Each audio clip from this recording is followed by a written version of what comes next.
What's up, y'all? This is Andy's Story with Wild Lumens, and today I'm going to show you the quick and easy way to make carnivore diet pancakes.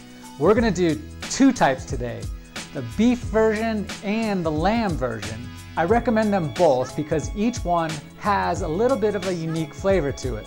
The lamb one obviously tastes a little more lamby and has a stronger aftertaste or taste in general. So let's get started.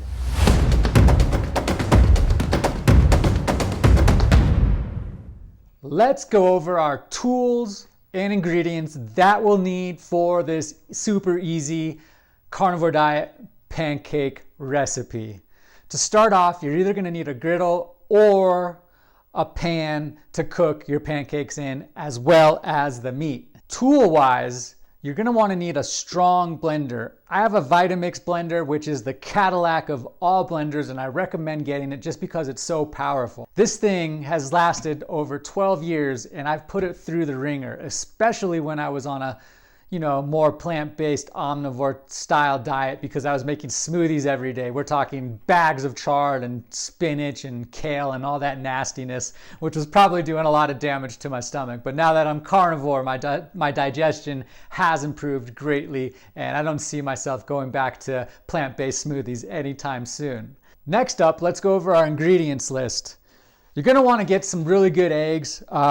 I get my eggs from a local farm, from the Potter Farms, which is located about 20 minutes from here. Also, source some really good meat. I have grass-fed ground beef, as well as some grass-fed, grass-finished lamb meat ground. I should mention that the recipe is probably gonna call for about 8 to 10 ounces of meat. So right here, this is about 8 to 10 ounces, I'm guesstimating, of ground beef and the ground lamb. We're also going to need some butter. I like to use Kerrygold butter. It's grass-fed as well, and it comes from a very reputable company. I've been using this butter for many years now, and I highly recommend it. And then our final ingredient is going to be a little more on the controversial side. If you're on a carnivore diet and you don't want to include any sugars in your diet, then go ahead and skip this because this is raw honey. I'm using this as a topping at the end, as well as the butter. So for me, I'm able to handle it. I'm not in a position where I have to really reduce the amount of sugars coming into my diet. But then again, there are people out there. So go ahead and disregard this if you're one of those people. I totally get you. Oh, and I should also mention, people have a hard time with eggs as well. If you have problems with eggs, then I'm definitely not going to recommend this recipe. Now, before we get to the cooking, I just want to mention one little shout out to my friend Jessica Haggard over at Primal Edge Health. She wrote the Carnivore Diet Cookbook, or I should say the Carnivore Cookbook.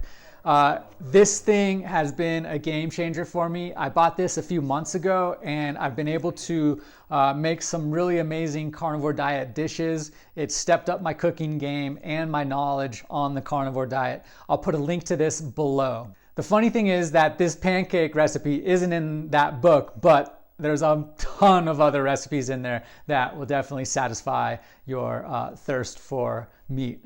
Okay, here's a quick little rundown of how easy this recipe is. All we're gonna have to do is cook the meat. I'm just gonna be frying this in the pan. If you've seen my other video where I made carnivore diet waffles, which you can check out in my channel, it's very similar. On that recipe, I cooked the meat in water in the pan. So I submerged the meat in water, put it into a boil and let it simmer for about 10 to 15 minutes to fully cook the meat. But after that, when I strained the water out, I noticed that a lot of the fat was going with it, and I like to keep as much fat in my diet as possible. So I let the water cool and took the fat off the top of the water and put it back in the meat, and then was able to put it in the blender and make the batter. Today, we're gonna completely skip that step and just cook the meat in the frying pan like you would any taco style meat, just so that it's thoroughly cooked. Now, I know there are people out there that will do this recipe and not really cook the meat and just do it raw, put it in the blender, and then cook the waffles or the pancakes. I, however, have had many stomach problems and have succumbed to food poisoning and other pathogens or bacterial infections. So I'm a little more hesitant on doing that. I like to thoroughly cook it and then blend it up and make the batter that way. So like I'm saying, all we gotta do is cook the meat, add the eggs, put it in the blender, blend it up, make the batter, and then cook it. And I should also mention the meat to egg ratio. I like to do the 8 to 10 ounces of the meat and mix in about 4 to 5 eggs, chicken eggs. You could also use duck eggs, but you're only gonna need a smaller amount of duck eggs since they're larger. They're about 30 to 50% larger than a chicken egg. So I'd say duck eggs, you could probably cut that to 3 eggs and you should be good. But you can go ahead and experiment with it. I don't think the difference, or if you have a little too much egg or too less egg, is gonna make a huge difference in the recipe and how it tastes or comes out.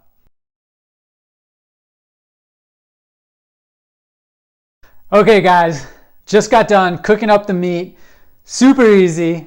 I do want to mention I added about a pinch of salt to each one just to get a little more salt into my diet, because I find a challenge with that, especially when I'm on a rigorous workout program like I am now. I want to help you guys out at the same time because I used Redmond real salt, which is my go-to salt for everything. And because you guys are watching this, I'm able to offer you a 15% discount on their website. So go ahead and use WILD at checkout and you should be able to get that discount and save a little and save some cash. I should also mention the reason I do like Redmond's is because they're based out of Utah. It's an ancient seabed with some awesome salt and minerals, and it's not contaminated by toxins or microplastics, which you may find from salt that comes from the ocean. All right, back to our recipe. So here I have our fully cooked ground beef and our fully cooked ground lamb. All we need to do is add this to the blender along with the 5 eggs.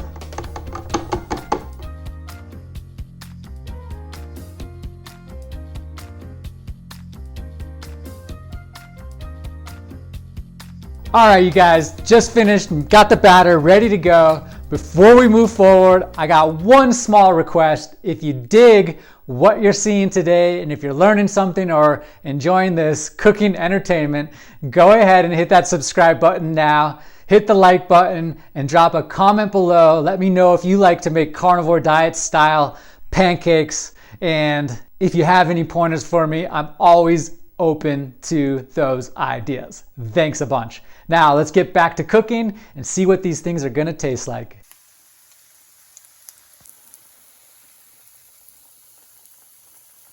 All right guys, the pancakes are done, fully cooked, ready to be devoured. On my right, I have the beef version, which you can see it's a little bit darker. And on my left, I have the lamb version, which is a little lighter. And they do cook a little bit differently. The beef is a thicker batter, whereas the lamb is a little more liquefied. So with the beef, you just have a thicker pancake. And we'll see what they taste like. Are they going to be a little different? I kind of already know because I've made these waffles a few times and I know the difference, but we're going to do a taste test anyway for the pancakes. I'm going to add some butter to each one as well as the honey. And I use a raw, unfiltered, unpasteurized honey just because in my point of view, that's the healthier route to go. As I was saying before, if you're having trouble with sugars in your diet, then skip this. But if you're like me, where I can do a little bit of honey every once in a while and not have a negative effect, then I'll just go ahead and use it for my pancakes. All right, let's dig in. I'll try the beef one first. That's tasty. It tastes like a pancake. The honey and the butter goes together really nicely. That is dang good. I'm a big fan of pancakes now. Like I was saying before, I've been doing the waffles, but pancakes taste pretty good too. On to our lamb pancake. The lamb is good. The thing is, you do get a little bit of that lamby taste, which is a lot stronger than the beef. With the beef, it tastes closer to a real pancake and you're not having any kind of a meat taste really.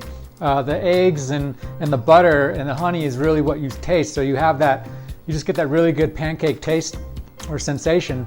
Whereas with the lamb, you definitely can tell there's lamb in there. The caveat to that is that a lot of people will say that lamb is a healthier choice of meat because it has an increased amount of, I believe, protein, saturated. Well, it definitely has saturated fat, omega-3s, the ratio, omega-6 ratio is a little better. So some people prefer lamb because of that. But If you want my opinion, I'm gonna say just do the ground beef, get some really good ground beef, get like an 80-20 fat ratio, and you should be good to go. I think you're really gonna like it. And just when you're cooking it, use a ton of butter. I like to use butter as much as possible. It just makes it taste even better. So there you go, guys. Lamb and beef pancakes, carnivore diet style. Try it out. Let me know what you think in the comments below. And I'm off to make another video, and I'll see you on that one. Thanks for watching.